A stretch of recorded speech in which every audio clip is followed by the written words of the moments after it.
Hello out there, all of you viewers on TLBTV land. My name is Lorana Hoops, and you have joined us for another edition of Write the World, where we talk to lots of different authors and give you all sorts of wonderful books that you should check out.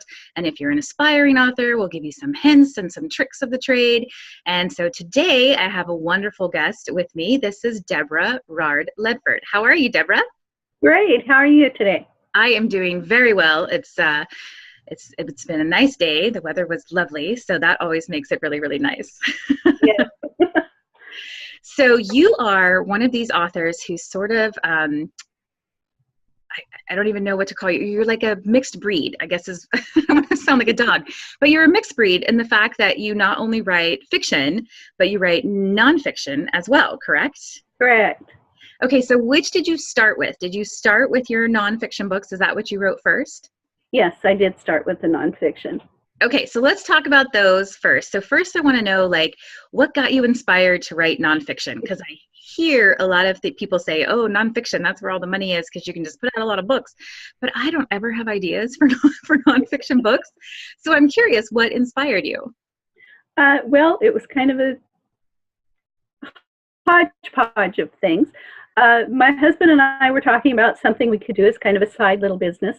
And we're saying, well, you're supposed to do something that you enjoy a lot and that you're an expert in. But we're both we do a little bit of a lot of things, not really an expert in anything. So I said, well, people say I write well. And he thought for a while and he said, I like beer.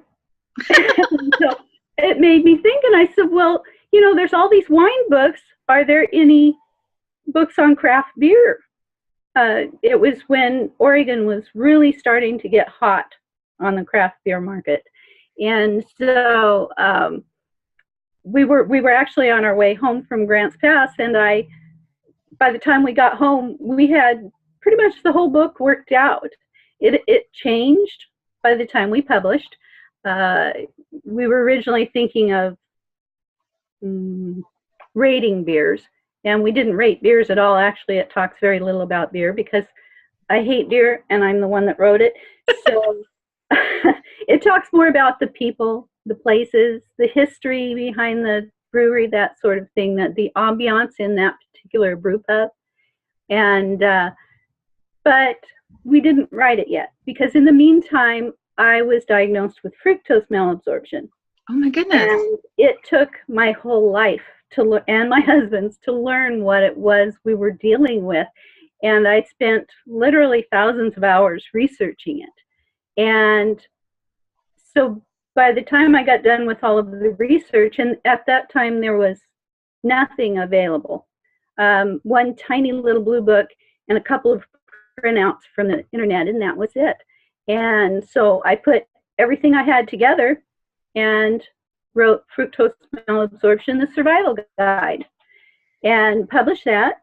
It actually did quite well, which I got really spoiled because it took no marketing whatsoever. Oh. It did sell around the world, actually, in at least 5 continents and 13 countries. Those are the ones that I ship to. I don't know where Amazon shipped to. So it actually did quite well. Once we had that written, then we did the Oregon Brew Tour. Okay, so I want to ask a little bit more about this fructose malnutrition, and then I'll let you continue. So I am not familiar with this. Tell us a little bit about what does the fructose malabsorption mean? A lot of people who are diagnosed with IBS, irritable bowel syndrome, right, actually have fructose malabsorption. They estimate that maybe as many as 75% of those people actually have it. And what it is the system does not absorb fructose and other things such as fructans and related things to fructose. Well, so they pass on through the bowels, and you end up with things like lots of gas, lots of pain, and then it has side symptoms like systemic swelling. Oh my goodness. Headaches, migraines, just a whole list of different symptoms that you can have from this. And it's very easily diagnosed, though sometimes the test is not real accurate. It will sometimes give false negatives. And you just simply drink a bottle of fructose and blow in these little bags, and then they diagnose them for how long a whole bunch of little bags, and they diagnose it from that by how your gases were. And it was something I was determined I didn't have because I'm a fruit and vegetable person. Yeah. But, it gave me I don't think I ever would have probably written a book if it hadn't been for this. So it was kind of a blessing in disguise. And the funny thing is, when we published the book, I said, if I can make the money back that I put into it, because I did by the ISBN numbers, I'll be happy. And if I can help just one person, it'll all be worth it. Right. And I have gotten some of the most amazing letters and emails and phone calls because of this book. People that have been so thankful to me for writing it. It was really a blessing in disguise, but I'm not sure that it's one that I would choose. Not the blessing I would have asked for. Yeah. And I mean, fructose is in a lot of food, right? Yes. And high fructose corn syrup it sticks next to the devil. It's bad stuff. So, it was quite a learning experience the first time we went shopping after my diagnosis. We went through and we weren't even through the whole store and weren't even able to fill up the bottom of the shopping cart. Oh my gosh. Yeah. So it was pretty interesting trying to figure out even what to eat. Okay, so what are some foods that don't have fructose that you could actually put in your cart? Meat, cheese, milk, but a lot of people with fructose malabsorption also have problems with milk. Oh, no. There was a few as you go on, you learn that you react to some foods more than others. Right. And in Australia, they're way ahead on fructose malabsorption. We call it FM. They're way ahead on it, and with their research of it. And so there's actually some really good lists put out now. We came up with some lists in our book that are okay for what we know now, but since there were no lists at all available at that time, they were very helpful at that time. Maybe your list inspired their lists. Yeah, I think so. Somebody might have looked at your book and been like, whoa, we need to do some actual real research on this. That's pretty amazing and unfortunate as well. I mean, it's got to be really strict what you can eat and not eat, and that's got to be a hard thing to deal with. Yes, it is. We've also since then put out a shopping guide for it. Nice. We went through several different stores, spent hours in these stores reading every ingredient list, because you learn to read ingredient lists. Yeah. And you don't eat anything without reading an ingredient list. And out of that, we made a 4-color book full of, it's pretty small, full of, it's pretty tiny, what people can actually buy in a store that they can eat safely. The processed foods, things like crackers or something like that. The standards of milk, bread, eggs, a few fruits. Oranges are fine. Oh. It took me a while to figure that out. The first time I had an orange, oh, wow. Yay, fruit! Like I said, I'm a fruit and vegetable person, and about probably 3 months after I was diagnosed, my husband was still cooking dinner then. I couldn't hardly step foot in the kitchen. Oh. I couldn't go to the store by myself because I was lost. I didn't know what to do, and he's much better cook than I am anyway. And I was watching TV while he was cooking dinner, and a commercial came on with a person eating an apple, And I started crying. Oh. He sat down next to me and I started telling him about it and I just burst out bawling. So it was a challenge, but it's life now. It becomes normal after a while. Yeah, you get used to it. Yeah. Like for, a lot of different things. So, what about eating out? Are there places you can eat out? Does that limit, or do you just have to be really particular in how you order? You do have to be very particular about how you order. For one thing, onions and garlic are absolute no-nos. Oh. So eating out is kind of like playing Russian roulette. Yeah. You know that there's probably about a 90% chance, no matter how you order, that you're going to go home and get sick. Oh, that's no fun. So, yeah, it is what it is. Yeah. Well, there you go. That's your next book idea, is maybe you can put out, in addition to your shopping guide, you can put out a restaurants that you actually can eat at and what can you order and not get sick from. We've actually talked about that, but we live in Brookings, Oregon. There's not a whole lot of options. If we lived in a larger city, it would be easier to do, I think. But that's true. That's true. On your next travel. Okay, so let's get to your beer book, because my husband is a beer fan.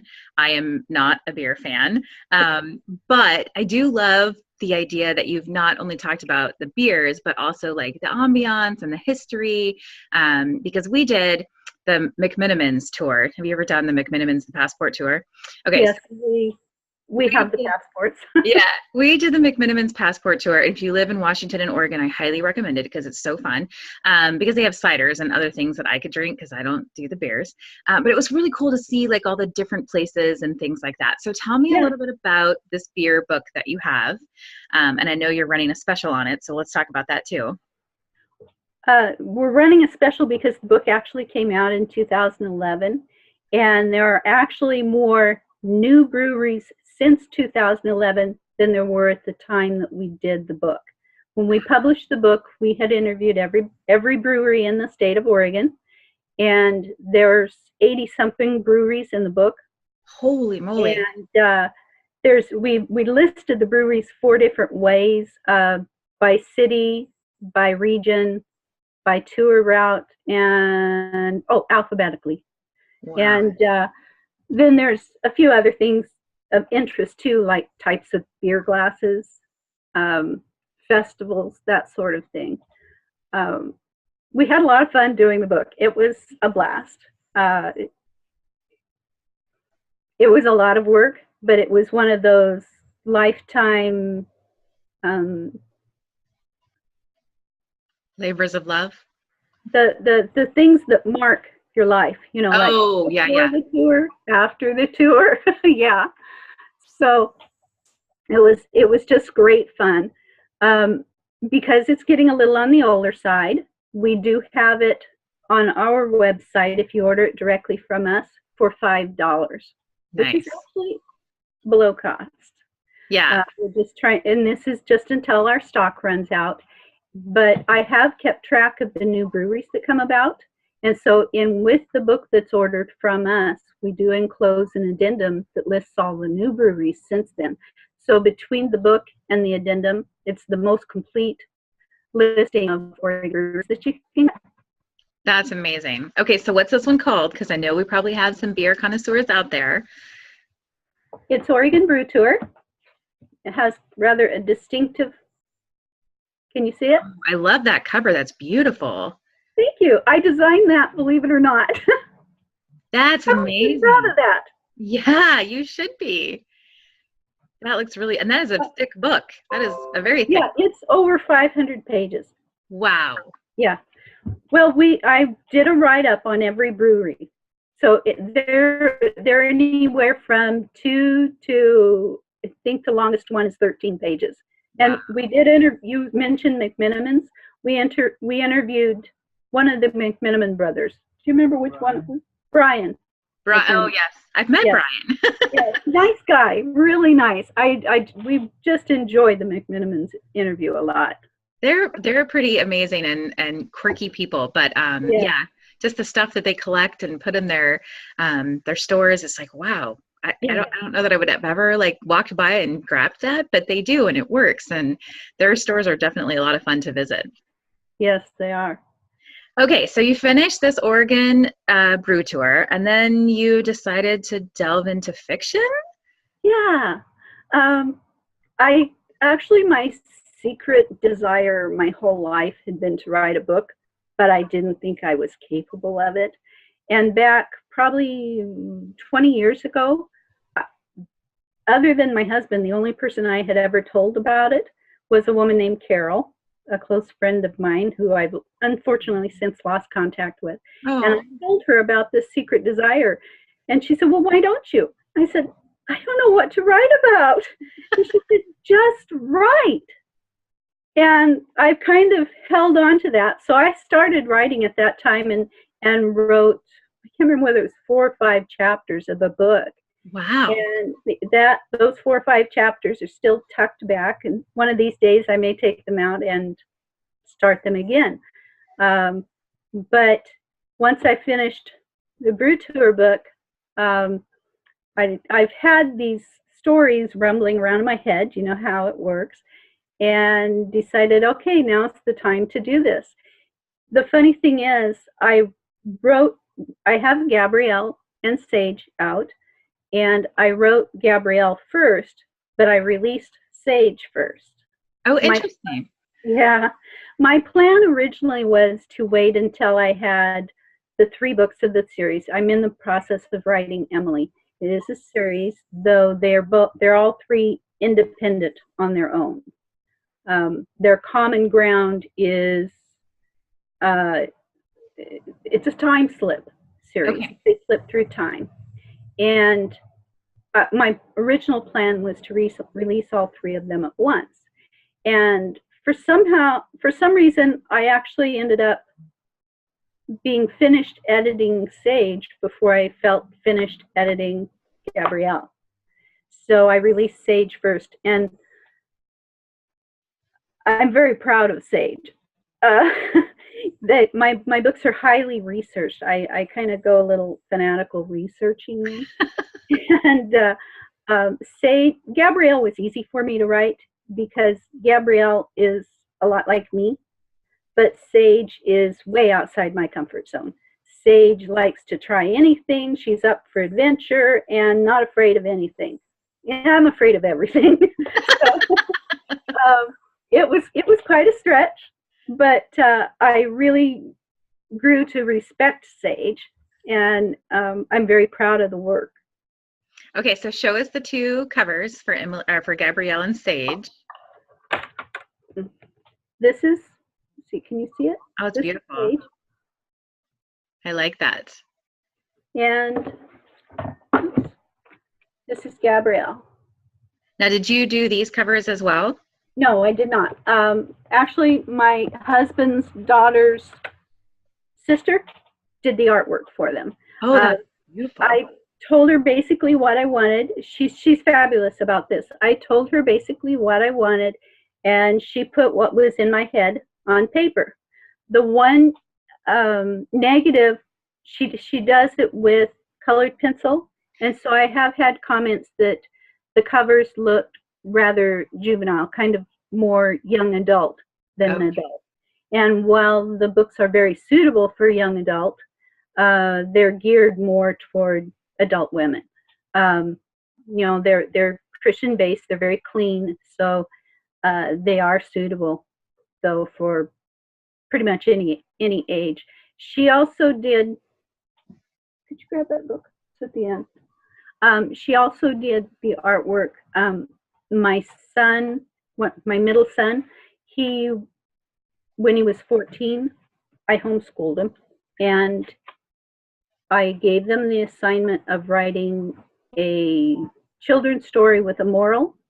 And so he came up with this amazing story. I was really surprised. He was kind of mad about the assignment, and finally decided, if I got to do this, I'm going to just really do it. And he really did it. And so I tucked it back. So then 10 years later, I had Jamie, the artist of these, I told her about it and said, would you be interested in doing the artwork for it? Well, so she did. It's called Slow Man Snowman. She did a picture of the slow man, and it's like, that's him. that's exactly what I've had in my mind for 10 years. Oh my But goodness. it's a children's book. Oh, that's so cute. And it's by Philip Eggleston, and Jamie Walter is the illustrator. That's awesome. And your son wrote that when he was 14. Yes. That's amazing. So all you people out there who are like, oh, I don't know if I can write a book, you know, if you've got the stories rattling around in your head, you typically can. It's just sitting down and doing like you did the first time, you maybe writing out your first couple of chapters and then putting that book away, because usually your first book is not your best book. And then you improve as you go along. And I still do that. Like I'll start a book and I'll be like, oh, this is great. And then my last one, I got 20,000 words in and I was like, no, this is not working. I don't know where this is going. I don't know what I'm going to do with it. And I think I have finally decided where it's going.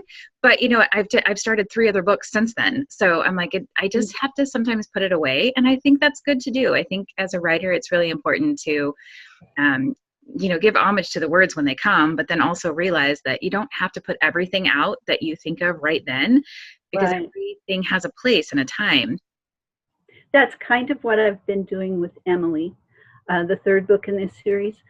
Emily's a 19-year-old party girl. I have no frame of reference other than the girls that I interviewed to try to get some frame of reference. Never been a party girl. I'm certainly not 19. Yeah. So it's been a really tough book to write. I thought Sage was a stretch for me. But I think I'm ready to really, I'm in the middle of Emily, and you know how the middle is anyway. I hate the middle. Yeah. The middle is mucky and icky. And I tell my students, because I teach a writing class, and I tell my students, I'm like, if you get stuck in the middle, just skip it. Skip the middle, go to the next scene that you know, write that, and then the middle will figure itself out. You can always go back. But I don't take my own advice, because I always slog through the middle, and then that's when I end up hating the book, and I'm like, I'm just done with this thing. So I'm going to start taking my own advice, and I'm going to skip the middle when it gets mucky and sluggish. Because it is the hardest thing. I've been watching The Story Grid by Sean Coyne. I don't know if you've ever heard of The Story Grid. And he has this amazing thing that he does with it. But basically, he's got a whole way to plot out, like, what's going to be your beginning hook, you know, the first thing that happens, what's going to be your middle build, and then what's going to be your end. And when I started thinking about books in that particular way, like 3 big things that happen, it made it a little bit easier to start coming up with my middle. And it's still a lot of stuff you've got to fill in, you know, because depending on how long your book is, your middle is like 30 to 40,000 words. And so that's still a lot of words you got to get on paper before you get to the middle. But it helped to kind of have that idea of, okay, if these are my big events, now I can kind of write to those events.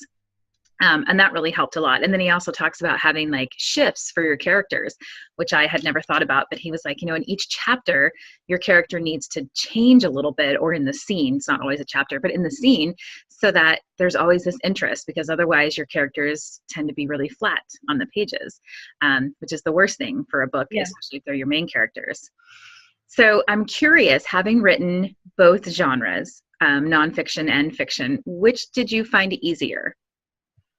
Nonfiction. Because it was more of just the research and putting it down, or? Yeah. I'm not the creative sort. I'm the mathematical sort. By profession, I'm an accountant. So, you know, I balance things, numbers, that sort of thing. And so the creative thing for me is a real stretch. And but I've also always been kind of a daydreamer, and so it's kind of like turning those daydreams into life. It's really kind of shocked me how real the characters become.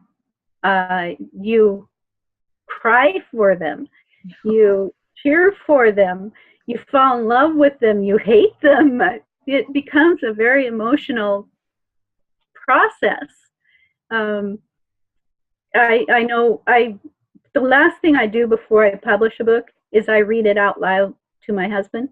Oh. In doing that, there have been places where I've kind of had to stop reading because I start crying. So it's, you have to feel the book, I think, for it to come out. But yeah, the nonfiction is much easier for me because it's more kind of an if-then statement. Yeah, it's a black and white, whereas Yeah. creative is a lot of gray, a lot of gray. Yeah. So what do you find is the hardest part of the writing process for you? I would have to say at this point, as I've heard it phrased, the marathon of the middle with Emily. um, I'm really struggling with this one. And so I love the research. There's so many parts of the writing that I really enjoy. Um, but I know even with Gabrielle and Sage, there was still a certain amount of struggle getting through. The odd thing is, I guess it's changed. When I first started writing the fiction, I thought it was the conversation, the dialogue, was going to be what I hated the most. Yeah. But I actually have come to enjoy the dialogue. So, yeah, I guess it would be just that middle part that I'm struggling with right now. Oh, the middle, the middle. And I wish I had like a secret, weapon that works with the middle, but I haven't found it yet either. It's just one of those, you got to keep writing. And I'm one of those people who I write and then I kind of like, I don't like this. And I end up changing it a lot. I wish I could be like I was watching a video from a really successful author, and she never goes back and like does changes until she's totally done. And then she, sends it off to her editor and it comes back, and then she'll make a few minor changes. But she's like, I don't edit anything when I'm writing. And I'm like, oh, I wish I could do that, but not quite there yet, because I'll write something and then I'll be like, no, I don't like where I'm going with that. So I tend to edit a lot while I write, which I guess is probably not a good thing to do, but it's hard. Yes, but he says don't do it. Just spit it out there, but I can't do that. Even paragraph by paragraph, I edit. Yeah. I've never really written in rough draft. So the whole thing of rough draft, like in college, the writing teacher would tell, I want your rough draft by this day. That's a problem. I don't write in rough draft. I am the same way, and it's funny because I teach English, and so I make my kids do a rough draft, but it's usually a rough draft that they turn into me, and then I give them some comments, and then they go back and they make those changes. But if a kid turns in a draft that's good enough, I'm like, you're done. You can't make any changes to this that's really going to improve it. I don't need you to re-edit another draft. And it's probably those kids that are like us that edit as they go along, and so when they turn it in, they have a really nice, good, clean copy. And I think trying to force people to write a rough draft doesn't work for everybody, because we're all different, which is what makes it good. So I know that you are on Facebook, so tell us where people can find you on Facebook. Rard Ledford Literary Library. Rard Ledford Literary Library. And I will have that linked. There's a lot of L's in there. I will have that linked in the article underneath so that you guys can find it if you're like, wait, where? Rard Ledford Literary Library? Yes. Library. I knew there was another L. And you have just recently started, beyond writing, that you are also editing. Is that correct? Yes. I'm just finishing editing the first book that I'm doing for another author. Awesome. And I love the editing. After homeschooling, I homeschooled my two youngest children all the way through school. And so with that, I mean, English was always my favorite subject to begin with, but with that, I kind of perfected a lot of my grammar. You teach, you really learn. And yes. And so I found as I read other people's books, all of the errors stick out just terribly. And with this particular book that I am just finishing editing, it was such a fabulous book, but it really needed edited badly.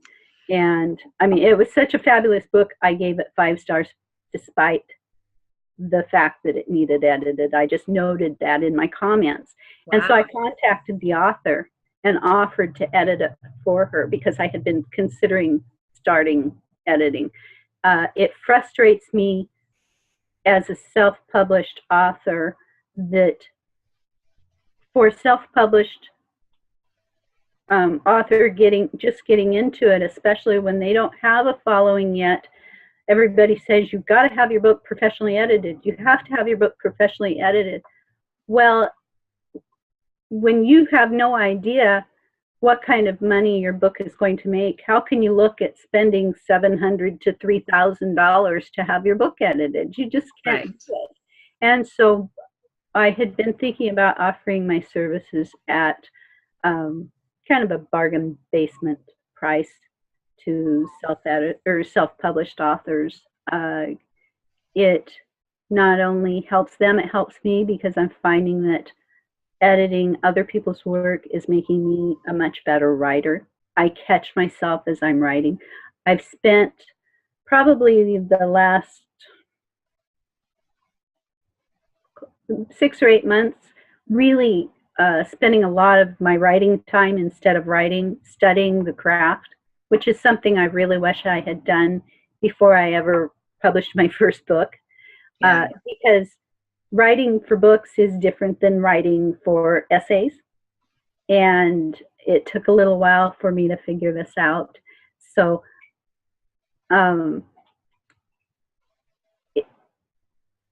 I just really found that I enjoy the editing process. That's kind of what I've been doing instead of writing Emily lately. That's been my excuse. So when you edit, I didn't realize when I first started that there are actually at least two different types of editing. There's the basic copy editing, which is just mainly grammar. And then there's like the story structure element of editing. So do you do more of the copy editing, just the basic grammar and structure, or do you delve into like fleshing out characters and, plot holes and things like that sometimes we as authors miss when we go through? Mostly just copy editing.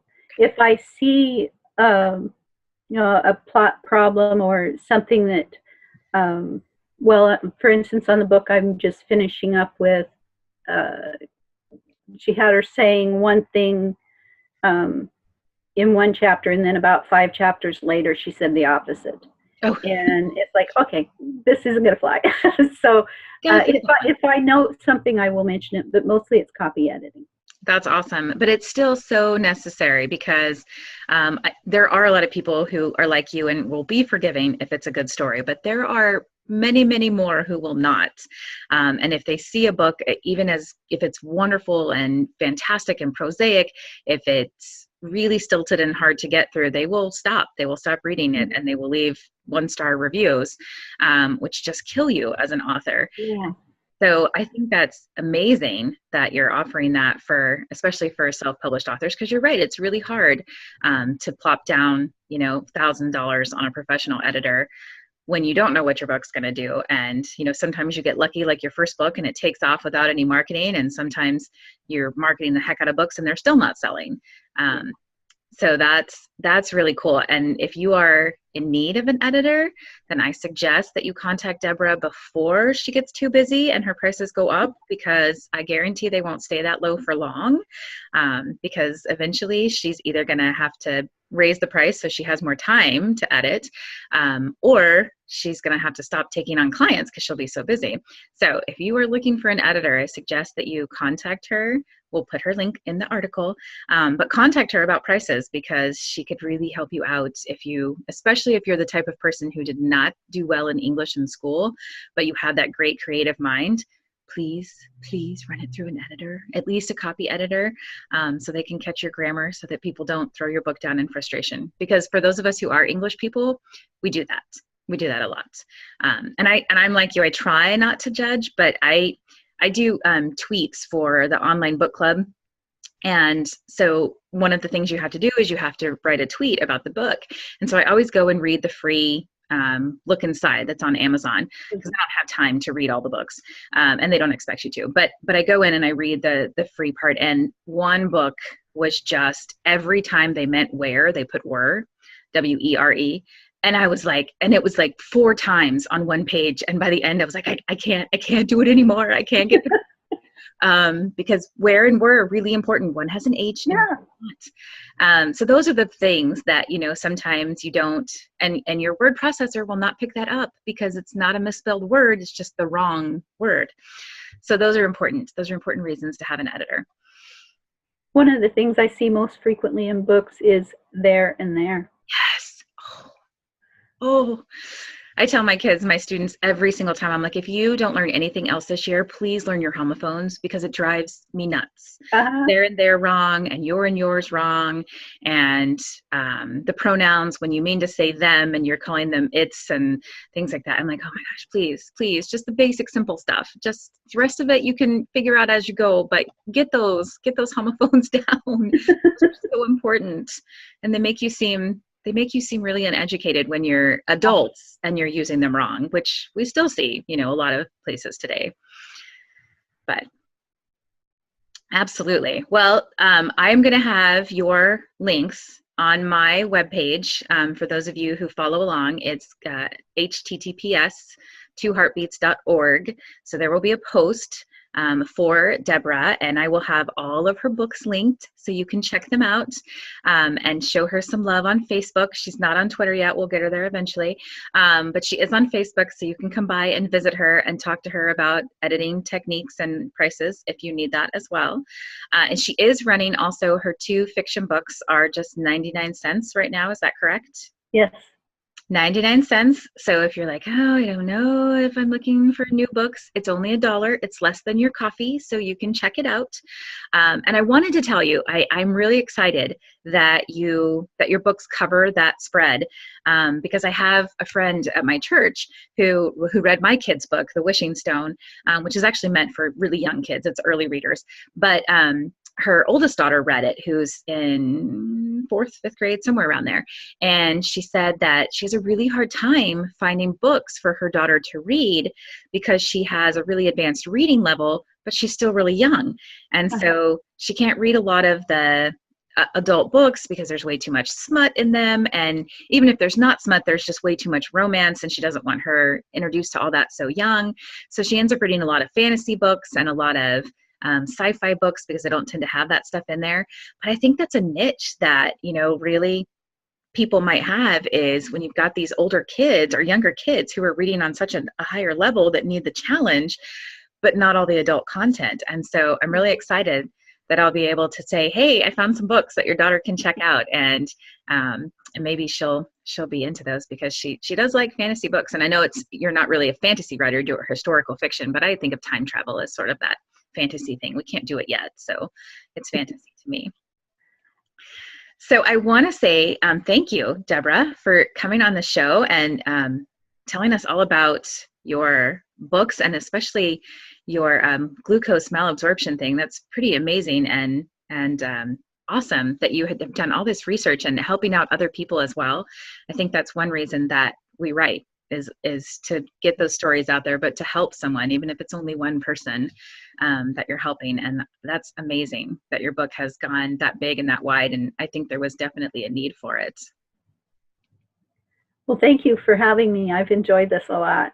Absolutely. Absolutely. And when you finish Emily, you're going to send me a line and let me know so we can do this again, and you can tell us a little bit more about Emily.